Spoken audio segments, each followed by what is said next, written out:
Started. Welcome everybody to 52 Living Ideas. Tonight is an exciting night. We're starting a new meetup.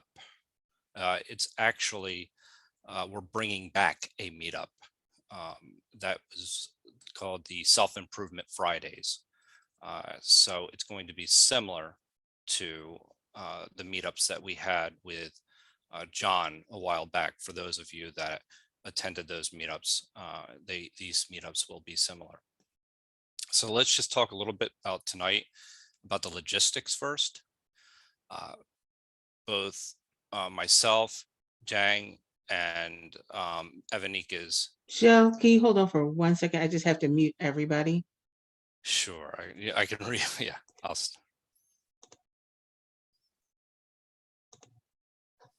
Okay. Okay. I'll start over again so we can, yeah. Welcome everybody to 52 Living Ideas. Tonight's an exciting night. We're actually starting a new series, Design Your Life.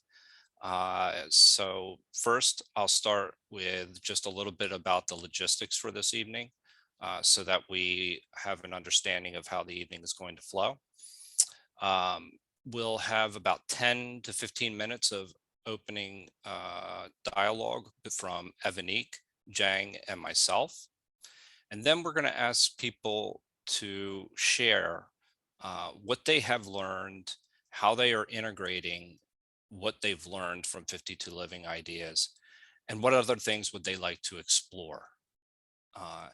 And we'll ask about, 3 or 4 of you maybe just to share those thoughts, and then we'll go into breakout rooms and we'll discuss something similar. Maybe why is it important to design your life? Again, what have you learned? What should we cover? And suggestions on what type of format you would like to see for this meetup. We're constantly looking for feedback in order to make this meetup as best possible so that we get the most out of it. So then we'll come back out of the breakout rooms after about 20 minutes and we'll have takeaways and recommendations. So the reason, the genesis of this meetup is basically over the past 3 years, we have studied so many different things, and I'm not even going to list them all. We've studied Carl Jung, we studied Dante, we studied Buckminster Fuller. Jang did an entire series on the design way that was incredible. We did the Daodejing, the systems thinking, several systems thinkers that we've covered. The Gospel of John, we've talked about Jordan Peterson here, Ayn Rand. We've had a number of Stoic authors, Donald Robertson, Massimo Pigliucci, as well as Tim LeBron. I mean, we had a lot in the beginning. So what we're trying to now kind of see is that now that we've attended all these meetings and we've been coming here for 3 years, what we're trying to kind of parse out in this meeting is how have these meetings changed your life? What are you doing? What have you integrated into your daily life that has actually helped you? And so that you can share that with the rest of us so that we then actually have an understanding, well, maybe that be something that I could do or change. Somehow I never thought about using Stoicism in that way. I never thought about, the Bhagavad-Gita in that way and how it's changed someone's life. So that's the idea for this meetup. Basically, just go over the impacts. And so just to give you a little bit of an overview of how some of these things will go is, for me, 2 of the biggest things that we've covered here. One happens to be Stoicism, and I've spoken about this ad nauseum, and I'll just give an example though, but it's a very practical example that has actually changed my life and in a really meaningful way. So there's one practice in Stoicism, and it's the dichotomy of control. And I'm not going to go through the whole entire dichotomy of control and what Epictetus has written about it or anything along those lines. But I'll just tell, just briefly, it's about the things you have control over are your thoughts and your actions. The things outside of your control are pretty much everything else. And the reason that is so meaningful to me, it's because that I realized that my interactions with other people, my disappointments, whether I'm insulted, or whether even somebody responds in a complimentary way, I realize that those are things that are outside my control. So I would start to say, I'd start to look internally at myself. Why would I get upset with someone? And that's a very deep thing, is that you start to understand what more about yourself and your reactions, as opposed to thinking about what the other person is saying or doing. And while it seems incredibly simple for me, it's allowed me to literally have better relationships and to pretty much handle almost any situation where I've really kind of allowed where my emotions have been coming up and I've been getting upset. But you know, by understanding myself, I also looked at you're starting to look inward. And the other thing that has actually really impacted me was the Bhagavad Gita in this sense. There's actually Shrikant's favorite saying from Louis Sullivan: life was beginning to break in upon him from the outside. A continuous breaking in from the outside and breaking out from the inside was to shape his destiny. And the reason I like that quote so much is that I was looking internally and starting to break out. And one of the things that Shrikant has talked about so much is this idea of the God in you recognizes the God in someone else, and you see the God in everyone. So specifically, he talks about namaste, which, in loosely translated into Sanskrit, the God in me recognizes the God in you, or the divinity within me perceives and adores the divinity within you.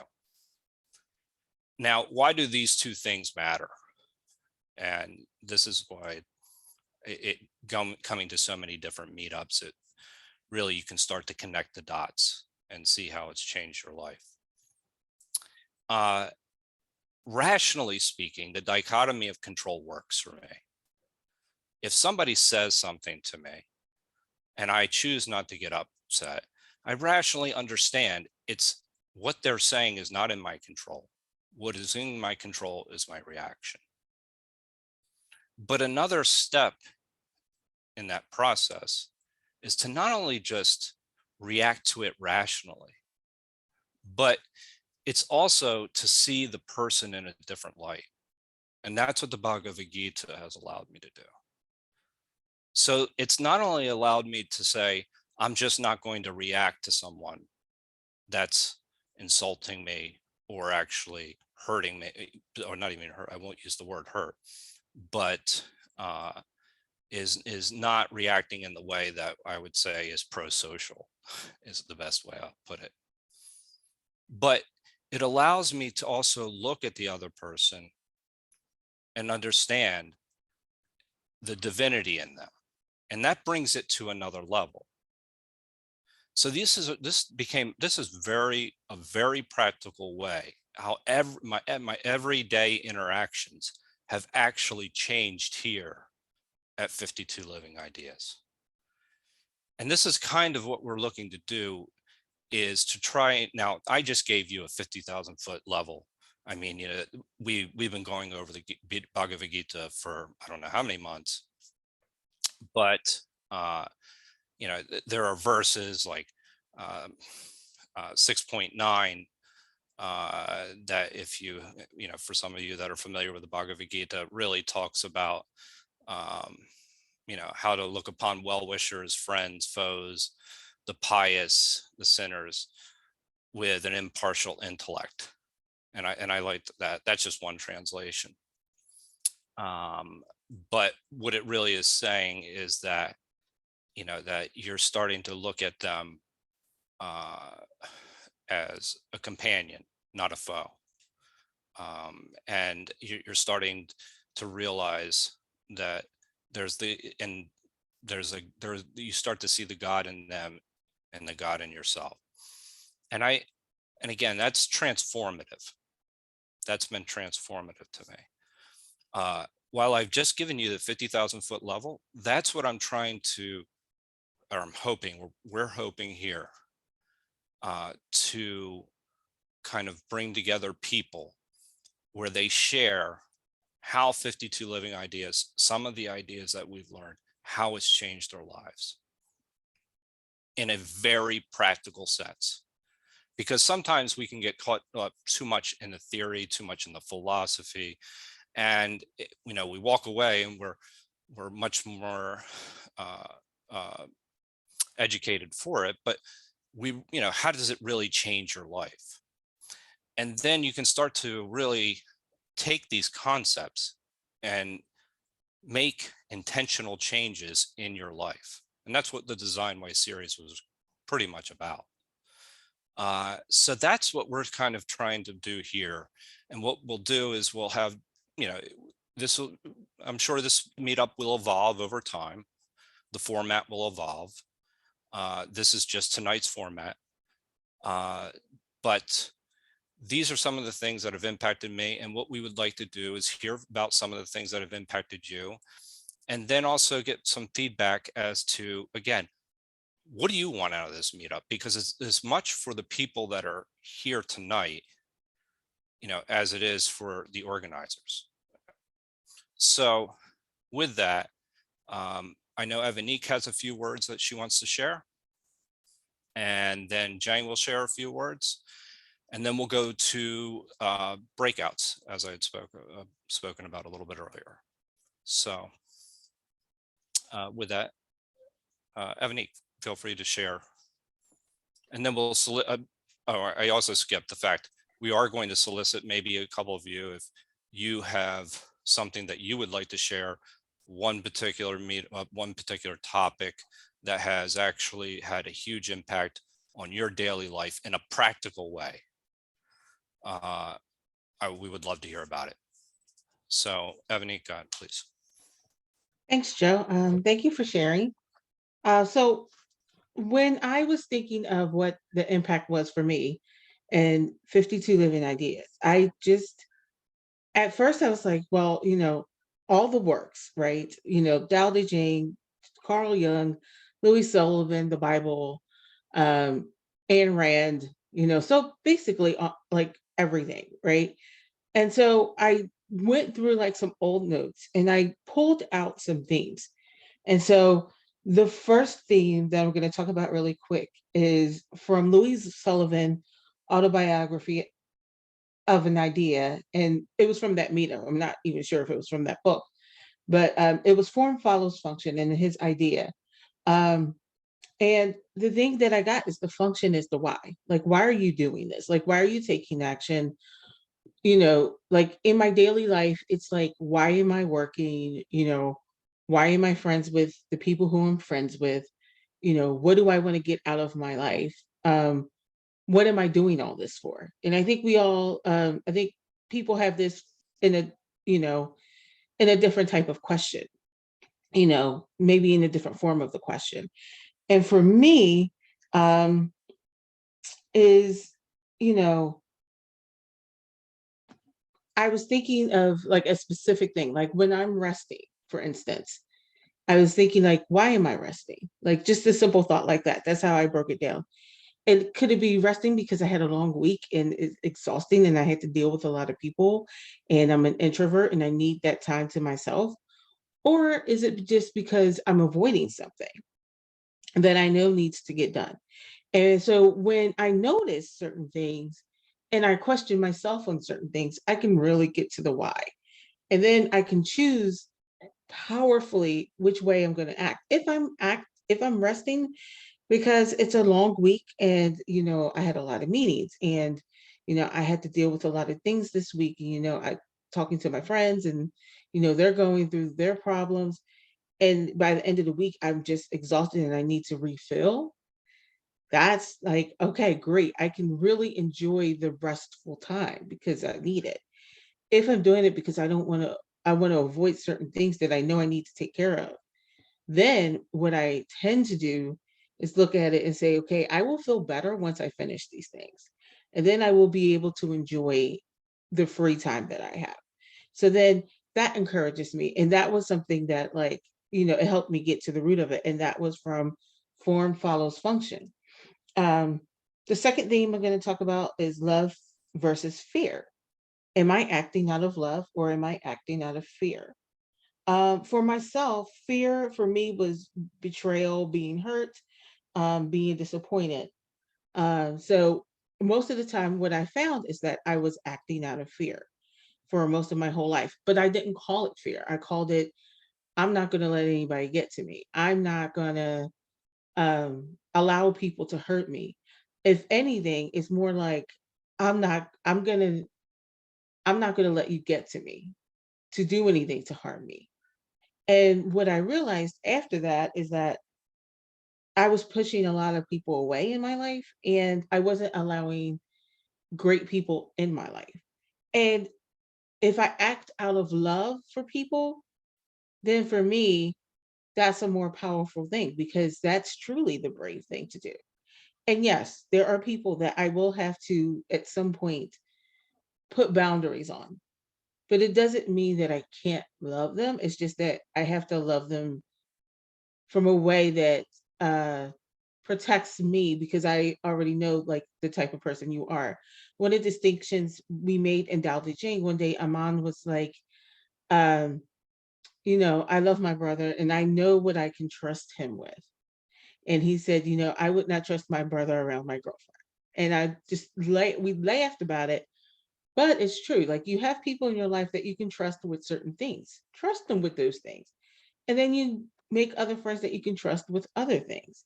And so allowing myself to act out of love versus fear gave me a freedom to be with people as they are and accept people for who they are.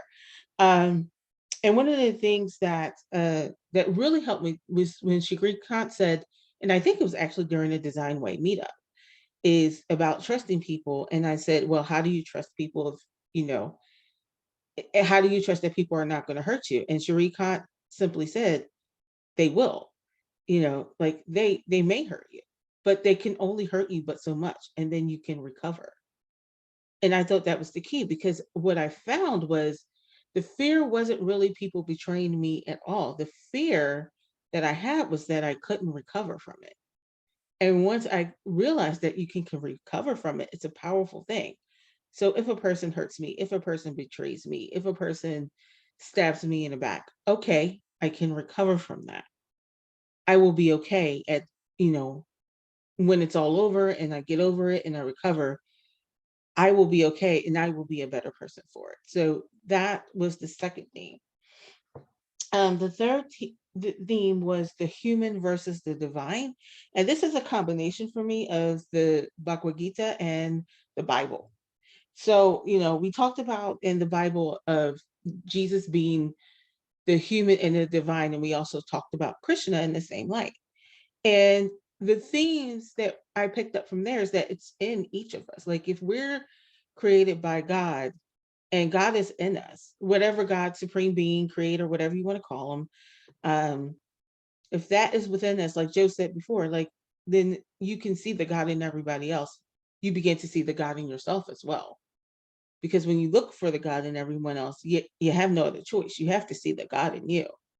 And that to me, to be 100% human and 100% divine means that we're all pretty special, right? So I think that was a key theme. And it reminded me that, I can, you could do anything that you really want if you put your mind to it. And you may have to get help from people that have different talents in different areas. It doesn't mean like you can do it all by yourself, but you can, have people help you with it. And so, because they have God in them too. So, you guys are all working together. So that was the third theme. And finally, it's the center versus periphery, which obviously is from the Gita, but you can see it in all different themes. Like you can see it in the Bible, you can see it in the Tao. And the biggest thing I got from that was that it was that the center is the core of your being. It's the core of who you are. And I think that's what 52 living ideas and all of the ideas that we are discussing, that's what it did for me. It allowed me to find out who I am and to go for the core and to use these different lessons, like Carl Jung in the shadow and, you know, um, like you said, the Gita, and just figuring out who you are and releasing your attachments to people, to things, to material, that is not bringing you closer to who you are. To be able to detach from that and to be observant of when I am drifting, that has had a huge effect on my life. It's allowed me to see not only that I'm attaching myself, but when I'm doing it, and to be able to correct it much faster than I ever could before, and to just be able to sit and observe it. Um, I think it's great, like to be able to observe that that's what you're doing and to make a change, like to see what you're doing and to make a change. I think that's the biggest thing. In that, like Joe was saying with Stoicism and the dichotomy of control, the only thing you can control is yourself and your thoughts. And like I think of it as like not the thoughts that just like float through your head. You can control like what you focus your thinking on. If you know that you are focusing your thinking on something that is negative and it's not doing you any good, you can detach from those thoughts. And that's the way I see it, like, with Stoicism coming into play. So when I thought of these, I was like, well, these are the things that I've learned from being a part of 52 Living Ideas. Um, and another thing is around center and periphery is like looking at the forms and seeing what forms have become a god to you. Looking at, the things that you did that worked at some point in your life, because we all have times in our life where certain actions worked and you needed them for that period of time that you were going through something, or you needed them for that time in your life, but you no longer need them and they're actually no longer doing you any good. Can you detach from those? Can you let those go? Can you focus back on the function, which is like going to the center? Can you focus on the function and let those forms go? So that's my summary. And now I'm going to turn it over to Jing.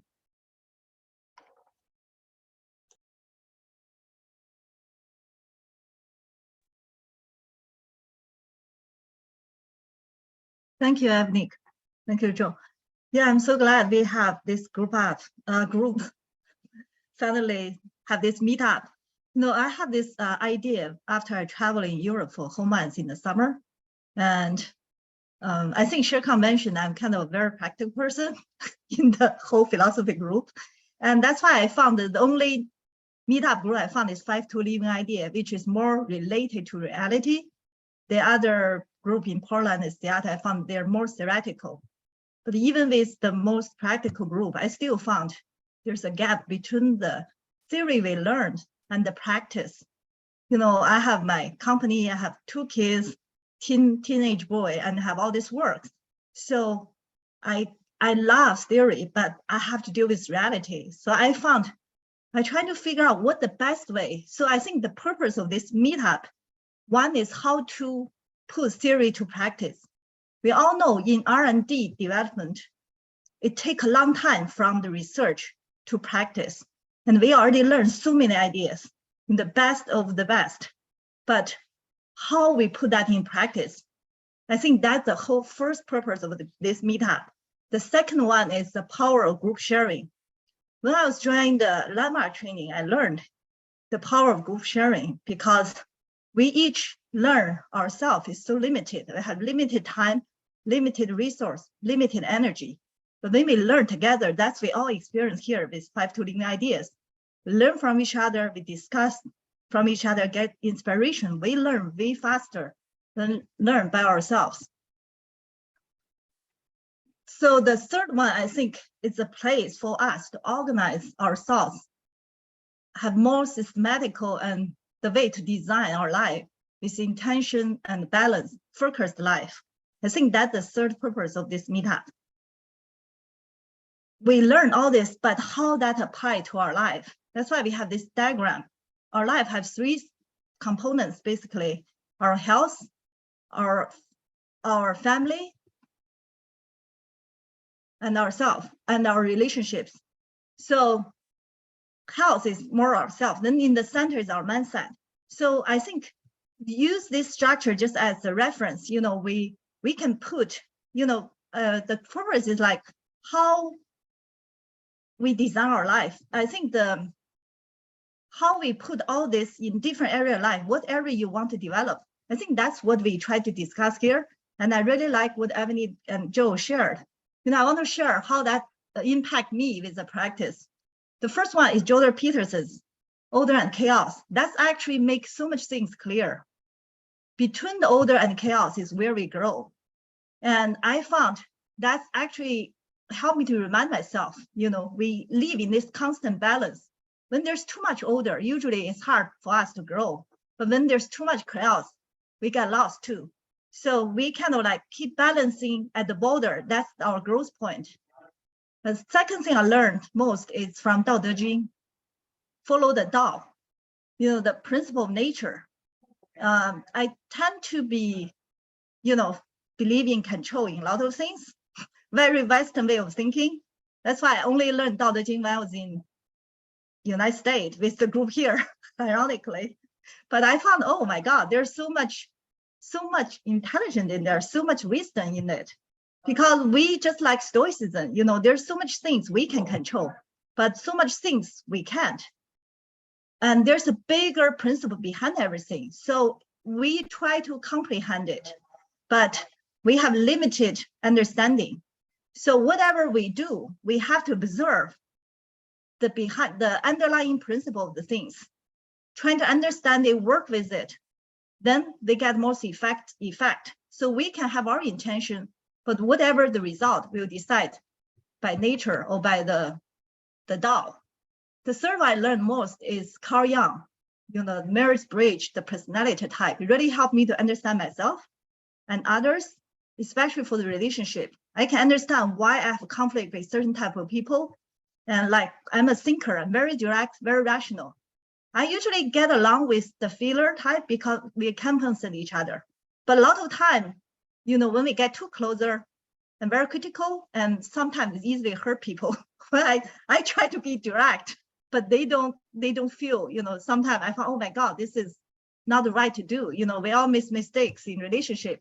Then now I understand why it's working this way, why people thinking differently. I thought I was be direct to tell their weakness, but for feeler, they really feel hurt. So that's one thing I learned, The fourth one is the Gita. It's about different type of yoga, different type of spiritual pursuit. It helped me understand why I was trying to go into church for so long, but I can never become a believer. But I have this spiritual needs, but it didn't work for me because as a thinker, I need to practice in a different way. I need to have spiritual practice in a different way than just believe and loyal. It's a different type of personality. And the fifth one is the design way, is how to design, build the systems in our life with intention. So this is actually what I'm trying to do in my life mostly recently is about how to build structure in my life to make the daily things more streamlined, build systems like cooking, routine, work archive, organize my office, all this stuff. I think, and even the exercise. So I think that's what I'm trying to use this in my life. And the sixth one is the flow, how to create flow in work with creativity. And my current focus right now is, one is I mentioned a build system in life, like cooking, organized system at work, household, make them run with minimal effort, build a system, streamline, so I don't have to worry about it. And also for nutrition and exercise, how to build exercise routines, keep me fit, and also fun, add something different, make it fun. So that's what I learned.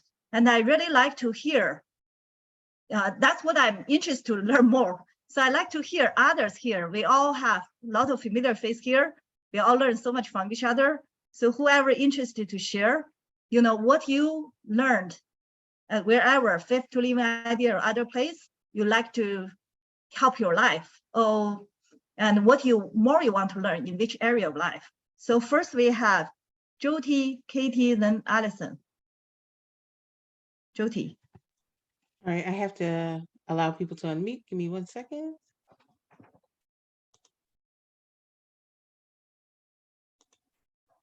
Okay, Jyoti, you can go.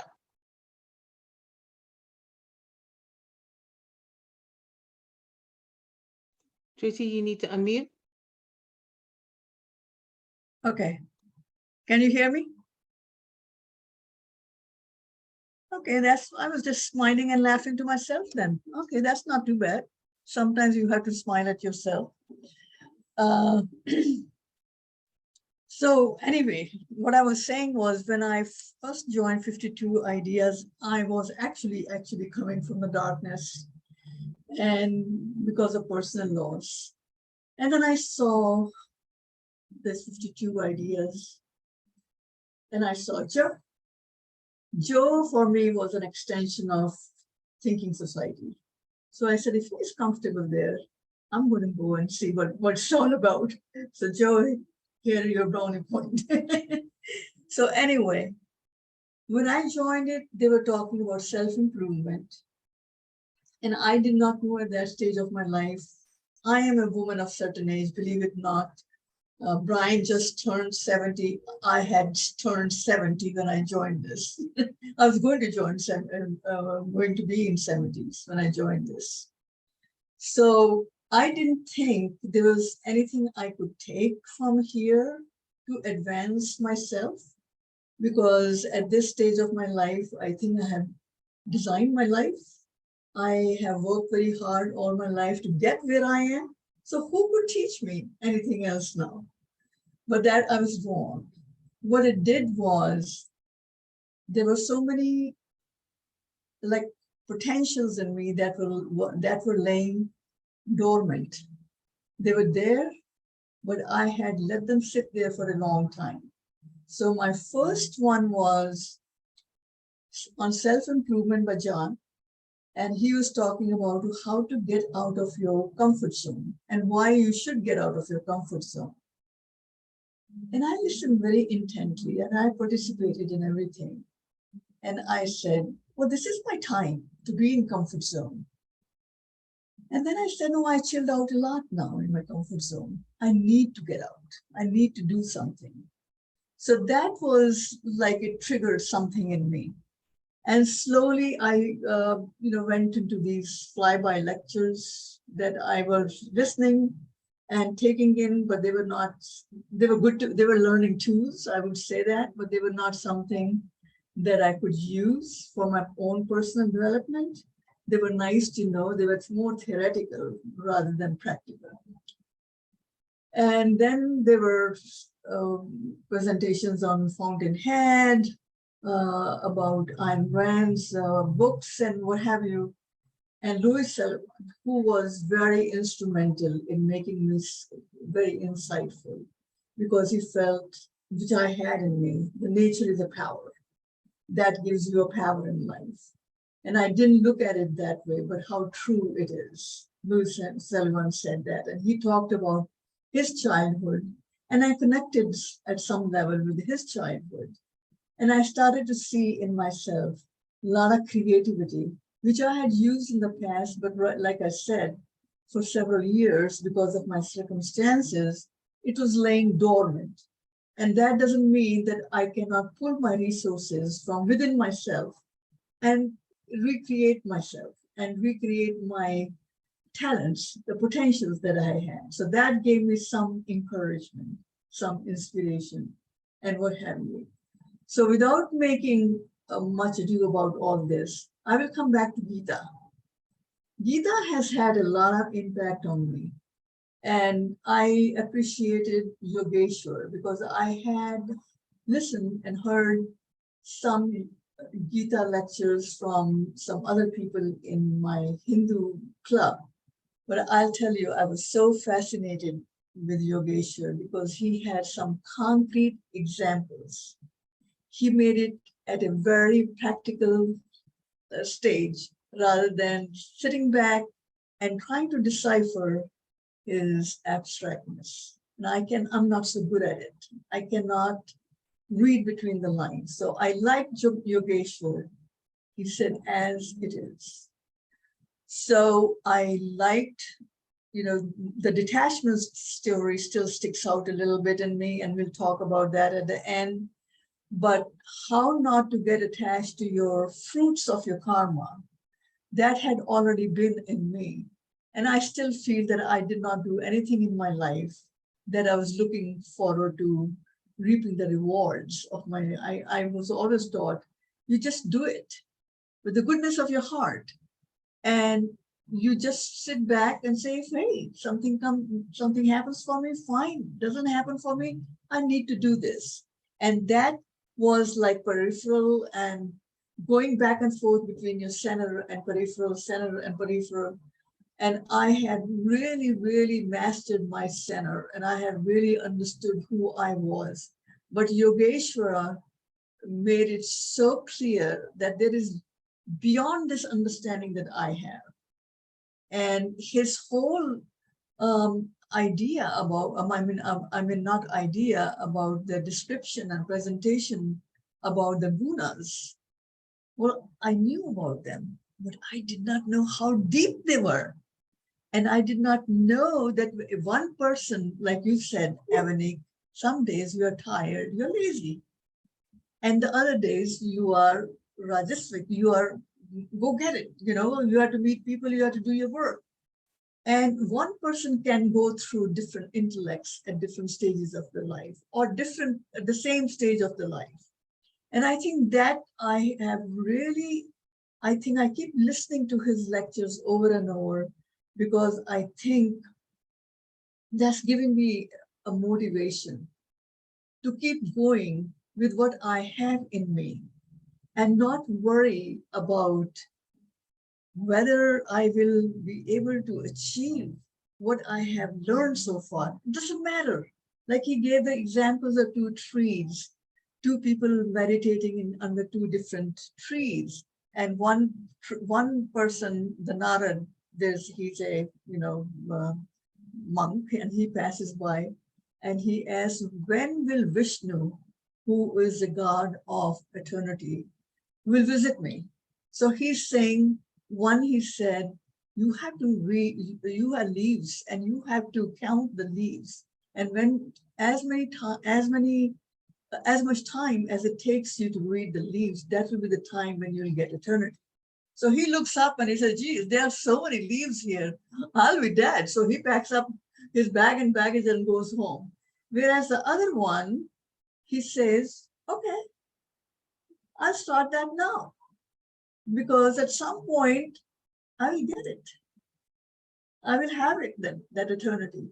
If it's not in this life, it will be in that life. So that had a very strong impact on me. And I think he's so very right. We get so hung up in what happened for me in this life. I really didn't get, it doesn't matter. The life is not right now here. It's a continuation.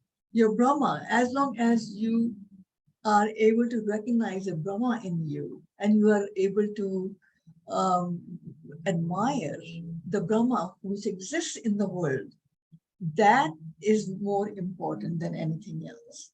So I really appreciate what Gita has done for me. And I do want to, even though Yogesh's lectures are coming to an end, I really want to go on with that. And I think the bottom line with these Gita lectures is it's not about fame and popularity. It's about you, who you are, and how satisfied you are within yourself.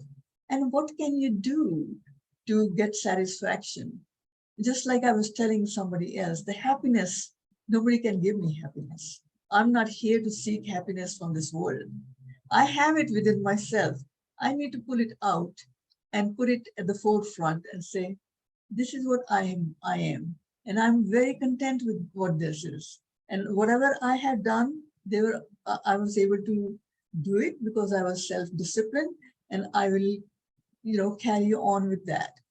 And the last thing that I want to say, I am so grateful in meeting people like you on 52 Ideas. I have met Jen, she lives in Seattle, and she and I connected.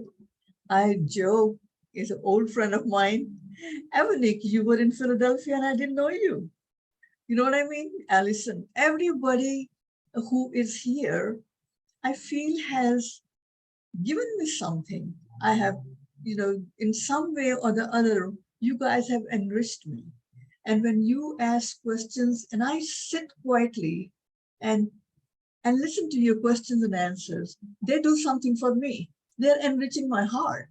They're enriching my soul. And I feel like we are like-minded people here. Where will I go and find so many people answer at the same time? So I'm very fortunate that, it's a learning tool. It has helped me to learn. It has helped me to modify my life. It has helped me. 52 Ideas have given me an opportunity to look into within myself and think about, where am I going? Why am I going? What am I doing? So all these essence of karma have risen from this. And thank you very much. Thank you. I enjoyed.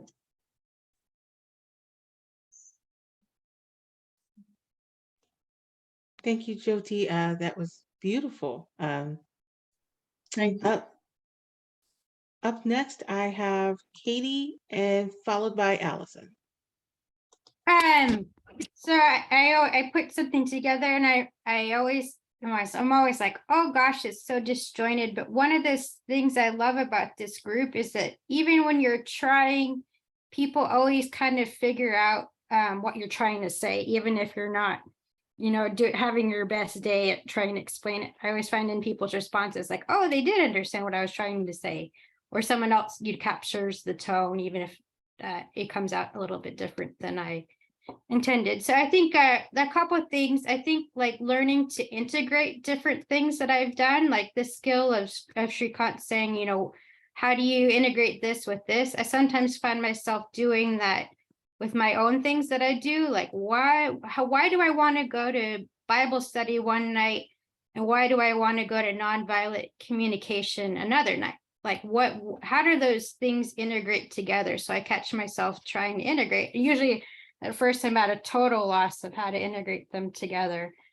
But I enjoy that. And then secondly, I enjoy thinking about all these mental processes. Like I'll catch myself in reflection the other day where I was thinking about a percept leading to a concept. And I was like, but then what about when you have a concept for something that you have no percept for? And then I found myself going down the rabbit hole of religious exploration. So I always find myself kind of learning something that I apply somehow. And then on a practical level, Daodejing, thinking about things holistically, I catch myself like understanding Asians in San Francisco a little bit better. Like I think maybe Asians are possibly a little bit more agreeable, but I also I see the holistic thinking. I see a slight difference, and sometimes a little bit like addressing a group as everyone or seeing something as everything. I just, the organization is a little bit different, and I catch myself seeing it a little bit more. So those are my thoughts. Thank you, Katie. I appreciate it. Up next, I have Allison.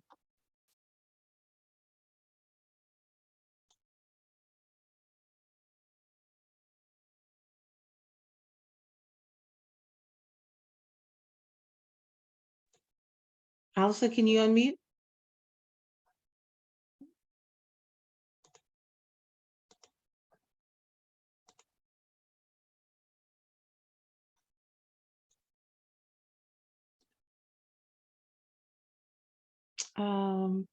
You should be able to. I had unchecked it.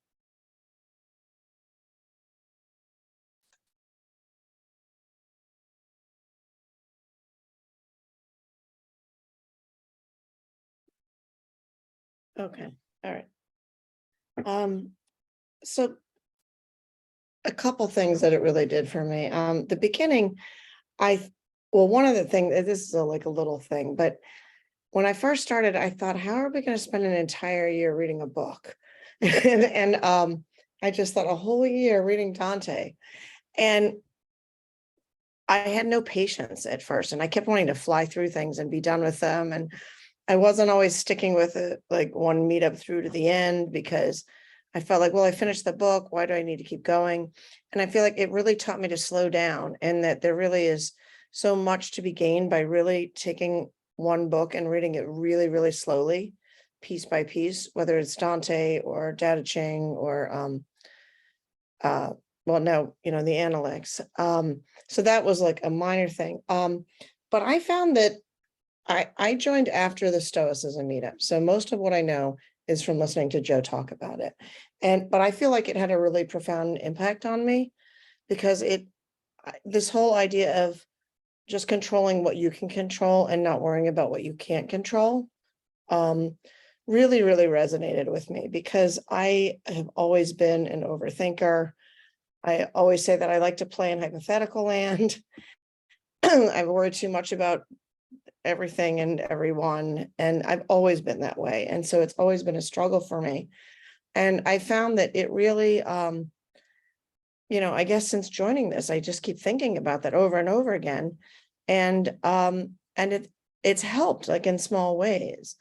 I mean, one example, this is a day-to-day thing, but every day I get on the freeway and I drive to work, and every day somebody comes behind me and they try and tailgate me. So shame to admit it, but what I used to do is I would pull forward until there were two cars on either side, and the tailgater's right behind me, and then I would slow down as much as possible just to drive that person nuts. And they're trapped in there between two cars, and I wasn't going above like 35, just because they bothered me. But since then, I've really thought about how that's just very dangerous and not worth it. And so now every time someone tailgates me, and it literally happens every single morning, they come up right behind me and I just move to the side, I let them go by, and then I watch them tailgate the very next person. And I realize, like, they're going to keep doing it. It really has nothing to do with me. It's just what they're going to do. But why should I put my life at risk by, as a game? It's not worth it. And so I've walked away from those things. Another one was, I was in an airport. Someone sat next to me, put their feet up on the chair next to me. Their feet are like right in my face. And I turned to them and I'm about to say something. And then I literally pictured Joe's face giving me this look that he gives me with his eyes, and like that. And Allison, and I thought, okay, I'm not going to do it. I'm going to be stoic. I'm not going to do this. And then I also started thinking about the repercussions. I thought, I have to get on this plane for 10 hours. What if this person is next to me or behind me, and it's going to be a very uncomfortable 10 hours? And really, the fact is, once I walk off that plane, I'll never see them ever again. And probably this is the sort of thing that they've always done, always will do. And it's not really my job to fix their behavior. And and I thought, I just want to have a calm, time. So I let it go. I didn't say anything, and I went about my day, and it was fine. And that kind of leads me to the other book that really had the most impact was Gita, and the idea of the center and the periphery. And to me, that's really tied to Stoicism in a way, because I feel like what both of them are doing is saying that you have to focus on what's in you and not on what's out there in the world, because you can't really control what's out there. And so Gita really had an impact on me, because I'm a very nurturing person and I'm a people pleaser. And I've been this way my entire life. And I'm always worried about making sure that everybody's happy, everyone's good, and not always worrying about myself. And for different reasons in my personal life, that was a very necessary thing for me to do for 20 years. But I really realized that I think it's like when you're on an airplane and you have to put the mask on yourself before you put it on a child. Because if you don't take care of yourself, you're not capable of taking care of anyone else. So in January, instead of making a New Year's resolution, what I did was I decided that I was going to declare it the year of me. And which sounds like egotistical, but it's really not, because it's not about, I don't want to turn into some selfish person that doesn't think of anyone else. But I thought, what would it look like if for 1 year I actually put myself first rather than every other person? And I still will think about other people and care about them. And that's who I am. But I thought, but what would it look like if I also, instead of only caring about everybody else, I started to care about myself too? And it's been pretty amazing, because what I've realized is that sometimes I need to set boundaries because I tend to overcommit myself to things, and then I'm exhausted and I don't have the energy to really enjoy the things that I want to enjoy. So I had to set some boundaries, and I set some in my personal life and I set some in my professional life. And I've always been afraid that if I speak up, that, horrible things are going to happen. Everybody will hate me. And, and what I realized was that actually nobody hated me. Nobody cared. And even in my work life, some of the things that I went to my boss and asked for, I actually received. And they were helpful, not just to me, but, to my students. And so I've realized that it's actually really crucial to do that, it doesn't have to be take care of other people or only take care of yourself and don't worry about others. But sometimes when you're taking care of yourself, you really are much better able to take care of the other people in your life. It makes it easier for you to do that. So I feel like those two ideas really had just a very profound impact on me. And I'm very, very glad to have spent this time learning about them. Thank you, Allison. I appreciate that. We all do. Up next, I have Brian.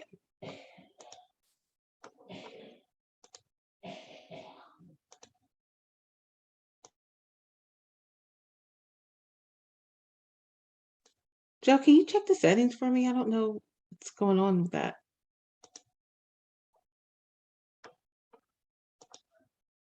There, let's see. Can you? Okay, Okay. you can. Well, this is me. And I just wanted to say, I think that I only started going about a year ago. And I can say, I've always been a person who worked really hard and was very busy and very active and doing things, and a little like Allison, trying to take care of everybody and trying to do the best job always, so putting in the extra hours. But kind of with the pandemic and starting to take care of only one child, I wanted to kind of open up. I find myself kind of boring. I had a lot of nice relationships with the family and everything, but I felt like intellectually there wasn't much going on. And so I started reading the news, and I followed the news of the pandemic and what was going on in different places. And well, Brian is probably glad now, because I started like shouting about things. I would be so mad about like what the Republicans were doing, or what this person was doing, or what Trump was doing, and it would just but then he had started the philosophy, so I started listening, and to me it's really opened a whole new world for me. I see the world as a very different place than I did. I feel like I'm much younger. Like when I was younger, I used to be excited about life and excited about doing things and very open. And I felt like I had gotten very closed. And through the 52 living ideas, I feel like I'm open again and learning lots of new things. I would just say, feeling like, you know, that you can change and trying to understand partially why I felt the way I did about the world and what it was. But, you know, studying these different great thinkers and some of them, you know, different, like, you know, the Tao and the Analects and the Gita, which is something that had never been presented. You know, like, oh, they have a very different view of the world. And so I guess that's kind of what, to me, I feel like it's youthful, open, and I feel like there's just so much out there that is interesting, and that you know, it's very much about, you know, I think trying to focus on myself a bit too, and not just the outside world and doing things, but, you know, the center and the periphery. And so I don't have many specific examples, except that I don't shout all the time again about what's going on in the news. But yeah, I just feel I'm much more excited about, you know, what's going on in the world, and I've learned a lot of things too. I used to wonder, like, you know, because I hadn't been doing these classes, and they kept talking about this like Buddha loop, which turns out it's the OODA loop, but it sounded like Buddha to me, and I wrote it in my notes, and I kept thinking, I wonder what the Buddha loop is and what Buddha had to do with this loop they keep talking about. So it's just opened a lot of new ideas. Thank you, Penny. Thank you. And I want to thank Penny really quickly for her contributions during the Analects as well. It's been, you know, very, very helpful with a lot of great questions anyway, in general. And yes, pulling us away from politics and some of the craziness in the world is one of the benefits of meetups. Go ahead, Jang. Yeah, thanks very much for everyone to share. You know, I learned a lot. Unfortunately, I didn't consistently go to all the Gita's meeting and all the other meeting, so it seems I missed a lot. I will go back and listen to the recording. So now we go into 3 breakout rooms. Everybody can have more time to share 3 things. One is what you think is important. Why is important in design your life? Which area you want to focus on? And what you have learned that help you so far? And that's it. Yeah. So we each will be in the breakout room, so then we can have more opportunity to share. So Joe, can you help us to? I'll put some questions in the chat just so everybody has some understanding as to, and then I'll do the breakouts. We'll do 3. Jang, myself, and Evanique will be in each one of the breakouts. And then from there, we will come back and do our takeaways. So welcome back, everybody. Welcome back. I hope you had a good discussion. It looks like we lost a few people, but that's to be expected. We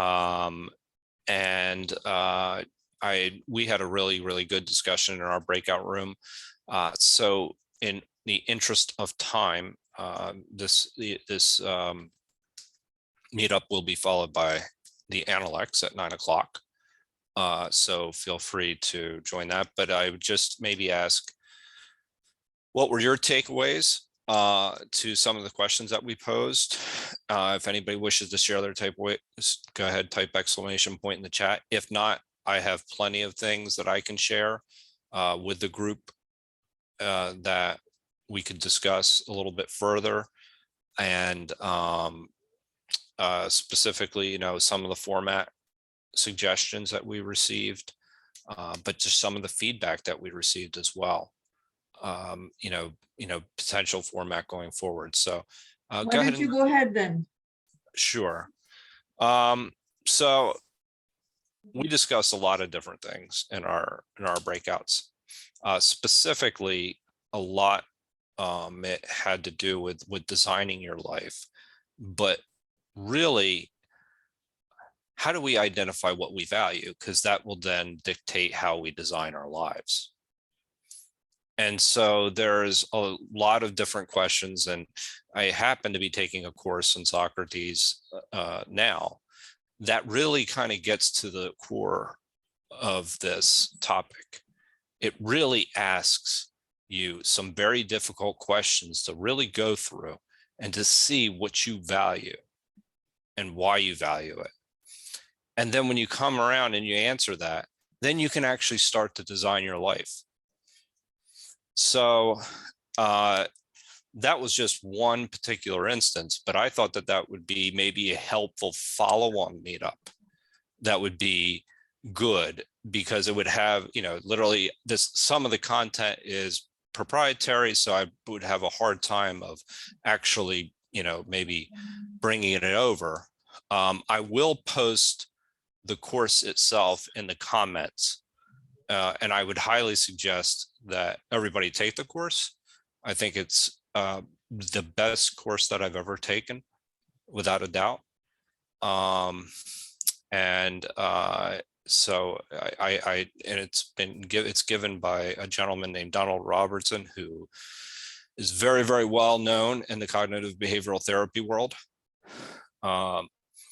and is actually kind of resurrecting Plato's Academy at the same time. But that was, I think, a values clarification meetup would be interesting for us if we're talking about design.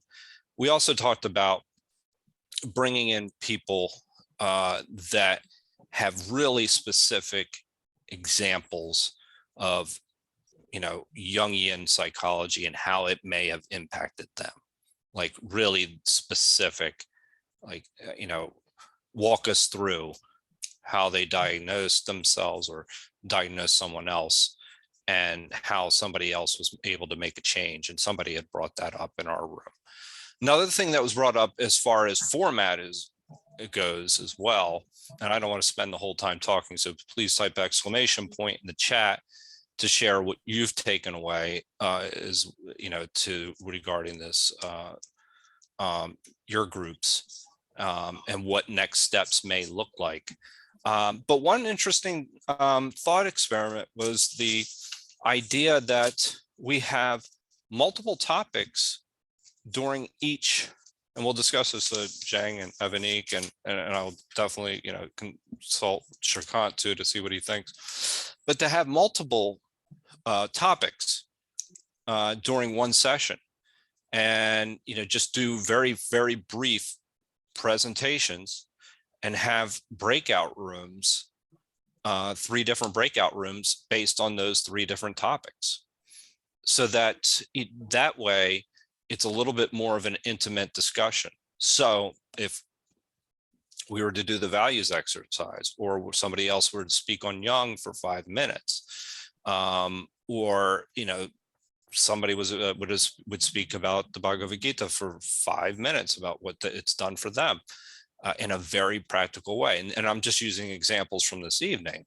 but, there are, so I know that Jeff would be really interested, Jeff Nugent, for those of you who don't know him, he's a regular at 52 Living Ideas, that he would really want to speak on something like the OODA loop and the importance of orientation, and how that has really changed the way he works with leaders all over the world, and in developing a company right now.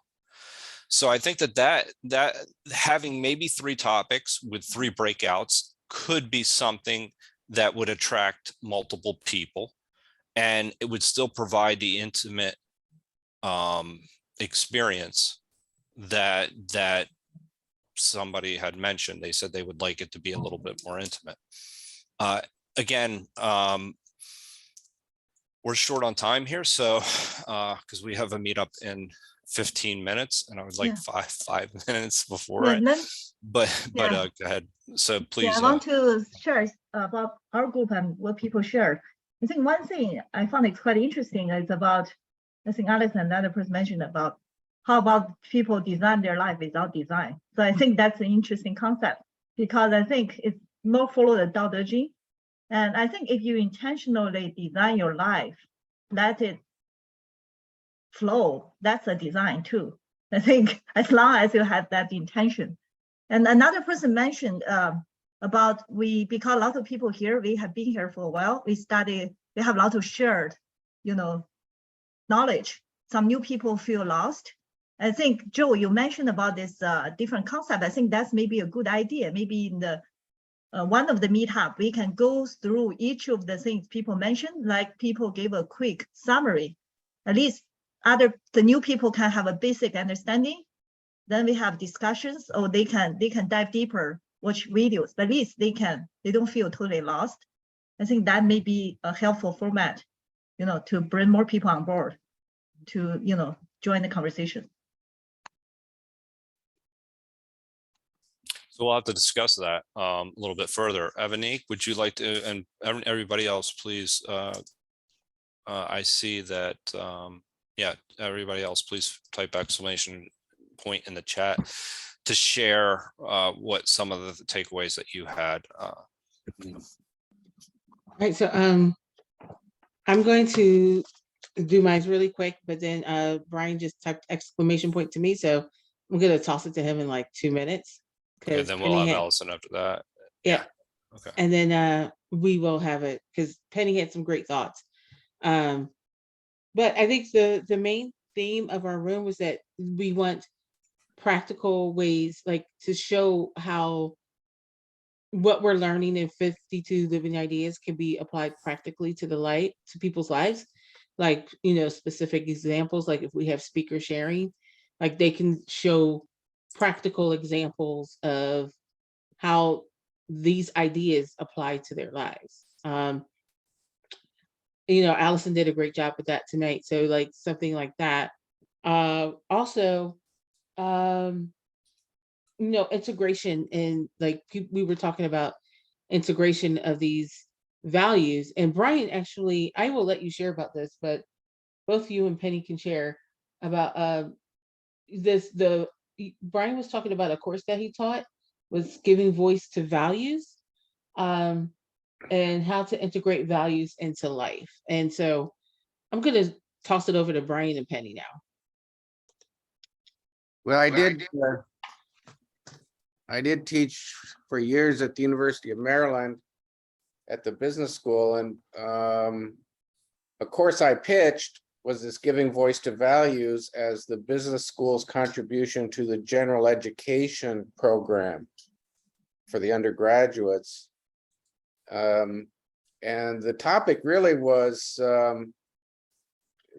focused on the undergraduates, but an important life decision that they were all facing, and that was career choices. And some might have felt they already had, so they wanted to confirm, but some hadn't, and so they wanted to make it. And this course invited them to make that real, or make or confirm that real decision, at least in a tentative manner. And it was really quite popular. It started with about 60 and it grew to, I don't know, 300. It was in a very large auditorium at the end. And the book I used to address it was a book written at the Harvard Business School by someone who's very interested, obviously, in values, but more importantly, in integrating them into life. He wrote that. He was the head of a CEO of a big company and then went to Harvard Business School. He had the help of a psychologist in writing it. It's called Finding Your True North. And it does offer a model. It's a very rudimentary model, but the more important thing is that really provides a basis for discussion, but or for people really to decide and talk about their decisions. But the thing that was really interesting about about it, I think for these purposes, is that it contained probably 20 chapters, little vignettes of biographies about business people, mostly famous business people, some famous political people, who had given voice to values in their lives. So they identified what their values were, things that were important to them, and then even how they helped to effectuate these values, not just in their lives, but in the real world. And those little vignettes, I think, are, they're definitely manageable to read. They're very, very accessible to understand. And I think it helps to turn the perspective from the distinctions of what might be these, let's not call it endless, but the continuous distinctions we keep drawing, the theories that Gene has been talked about earlier, turning away the focus away from all those towards the life, because when you move to practice, you have to make decisions amongst these many, many different distinctions, set priorities, find ways in which they're consistent, ways in which they're not, and then deal with that. So these little vignettes are very good examples of that in themselves, but they might also, in two ways, they'd be a basis for discussion, but then also could lead us to talking more about ourselves and our own lives, which I think might be a way to get at, to turn the focus from the distinctions to our integrating the distinctions into our lives. I like that a lot, Brian, actually. I mean, and yeah, maybe we could coordinate on actually how to Yeah, make that's that, great. yeah, make something like that work, because that's exactly what we're trying to do here. Yeah, I mean, do you have Evanik or Jane, do you have any follow on? I think Alison want to talk. Okay. Yeah, but I want to follow up with Brian on this. Yeah, we Oh, can I follow up agree. after meeting. Yeah. Yeah, 'cause well, this definitely. is Yeah. very, This that is quite sounds, interesting. We can Yeah. integrate into the meeting, maybe a few sessions. well, that's a meeting unto itself. I think something like that would be really special, actually. Yeah, that'd be great And too. very, very helpful. I think, again, he Yeah. hit on the core concepts of what we're trying to do. Allison. Wait, before Allison, I think Penny, did you want to go, Penny? Okay, yeah, I could just say, Oh yeah, please. I'm sorry. yeah, no, that's okay. And kind of as a takeoff of what Brian was saying, I was thinking, like if we discuss like some person or some value or something like that, then maybe the next week, I mean, we could try to apply it that week in our lives. And the next week, then everybody could give like little, or whoever wanted to, little examples and to make it more practical. So, it's not a long time, but still, if you have something and you try to apply it, then, you are starting to integrate it into your life. Yeah, that's a great idea, actually.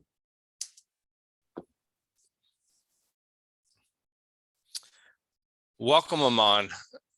I didn't realize how late it was. Yeah. Do we want Good Alison to share evening. quickly? I think we'll be done. So this is I didn't know how. it's the Analects. Everybody's Hi, here Aman. early. I'm Everybody's just gonna here take this it. early. Everybody's here this early this evening. Evening. So sorry, evening. Mhm. So we'll be done. We're closing. We're finishing. There he is. Yes, he's been on camera. So it's great to see your smile. And it's always an honor to have you here. We're just finishing a meetup on designing your life. So we'll be transitioning to Analects in the next 5 to 7 minutes. No so- problem. I just got here early, so I'll sit back and listen. Oh, It's good to great. see everybody. It's great to see you, Aman. It's Good to great see you too. Actually, we're going to actually ask you how to run the meetup. You walked into a trap. Oh God, I hope not. Allison, you've been waiting patiently. Oh, that's fine. What I was actually going to say is I feel like when I first saw the title, Designing Your Life, I thought good luck, because it seems like so much of life, it's like you design it and then everything goes wacky, and then you redesign it and it goes wacky, and you redesign it, it goes wacky. And it's kind of like, ideally what you have to do is be the Daodejing and the design way at the same time, because you design it, but then you have to allow that things are going to change, and then you have to adapt to those changes. So, and, you know, sometimes plan A doesn't work, but plan B comes along, and then that's better. And I mean, the pandemic is a perfect example of that, where, you know, if you have to adapt to it and suddenly put the restaurant outside and put the street parklet in. And so anyway, if you could include something in there, I guess, in the series where you're kind of combining the ideas of the Daodejing about flexibility along with designing. I think that it's kind of how life works anyway, you know. Anyway, I'm going to turn my camera off and take a little break before I come back on for. Well, no, I think you bring up a very important point, something like, and this is exactly what we're trying to achieve in this particular meetup, is like the concept of Wu Wei is very important. And not to put anybody on the spot, but we do have an expert in that area among us. And so just, yeah, so the whole premise of this meetup, Aman, just so you know, is that we're taking the concepts that we've learned and, you know, some of the great works that we've studied at 52 Living Ideas, and just saying, how does this impact your daily life in a practical way? You know, we're having discussions here, intellectual discussions. I'll give you a pithy Wu Wei example. Great. I've got my grandson, daughter, and her boyfriend living with me for the next 3 to 6 weeks, however long he takes to heal. And so I get to be grandfather and part-time, you know, actual dadding again. And the little one was screaming, crying, fussing. Nothing was working. Nothing was working. Nothing was working. That's what I kept hearing. Nothing's working. Nothing's working. So I decided to try nothing. I took him, put him down in his crib, and walked away. And it worked, at least for a little while. So sometimes nothing is exactly what will work. Beautifully put. See, I knew that you were going to have the perfect example. So yes, now they're you know, again, we're looking for, you know, a number of topics, but I think, you know, again, Evanique, Jang, and Shrikant and I will put our heads together. And, you know, I think a values clarification exercise would actually be a very interesting meetup. You know, how would we answer certain questions? So as I shared in our breakout, it was just I answered my questions like I thought I would, and then I realized, wow, I need to totally rethink how I'm approaching my values or my life. So thank you. All right, so I'm going to end this meetup. Are there any final comments by Jang or Evanique? Jody, you've been great. So I don't know if you have any final comments from anyone. And we're going to work on the format. We're going to brainstorm. We'll experiment with different formats, and we'll see what ends up working best for everyone, and we'll go from there. I just want to say thank you to everyone that shared tonight. Again, it was really enriching. I learned a lot tonight. And I think even by, and thank you to Joe and Jane for inviting me to host with you guys. I've learned so much from like hosting with you guys and planning, as well as from like Brian and Penny and everybody that really contributed and spoke up at the meetup. Thank you so much for your contributions. I learned so much. I'm going to scoot in like 5 minutes, but thank you. Thank you. And I can just say one thing, Joe, since you asked, I would say this is a great idea you're doing this, because it gives me the feeling that we all didn't come out empty-handed from 52 ideas. We really did bring a substantial knowledge with us, and it has helped us in many ways. So this is a good idea to get everyone together on board and talk a little bit more about it and how to improvise it, how to go on with it. Thank you. This is very good. And I want to thank you for your for what you shared. Thank you. It was an excellent presentation, an example of what someone has taken from 52 Living Ideas and how it's really changed their life. And what you shared last week was really beautiful Thank as you. well during our Bhagavad-Gita meetup. So yeah, I Thank you, appreciate you Jeff. coming this Thank you. evening, and I appreciate everyone that shared. Brian and Penny, I know we had I don't know how many people. I think we lost a few, but I think that this was, I hope that we can make this meetup work. I really do. Yeah. It will take its full shape. I know that. Yeah, it'll take time too. Yeah. It's not. Actually, it's much better than I expected. I'm so glad, this whole meeting is a design. You have Then really it low become reality expectations. because- Is this a free meditation on adversity? I mean, it's just like. Yeah, I'm so glad Joe and Emily is on board to help Yeah. make it happen. Otherwise, it's impossible. But I think we have a great start. We have so many people show up, interested, and we will make it better. So thanks so much, everyone. And Jen, thank you for writing me and reminding me about this. It was in the back of my mind that I will. Thank you. I'd like to throw out an idea because this seems like a discussion group. Like the people here seem to like discussion. And what I've seen in another one, they make sure you put discussion in the headline, the title of the event, so people know that that targets the right people who want to discuss or speak. And then also what you can do is have a vote. So you can have the audience pick some topics, and then you could do a vote for like the top 2 or 3, depending on how many people are in there at the time. And then that can help select the topics too. And that helps you guys out too, whoever hosts. And it's like, sorry, you don't have to spend as much time thinking of topics. You can just let everyone else choose and vote. this is not a pure discussion group like the Fakeus Coffee. We have pre-designed topic. People showed interest and they collect. Then we have each focus. The people basically research, study the topic before our meeting. And then we have a short presentation, then they share. So it's not like free discussion. That's not our intention. Not the design. Okay, never mind.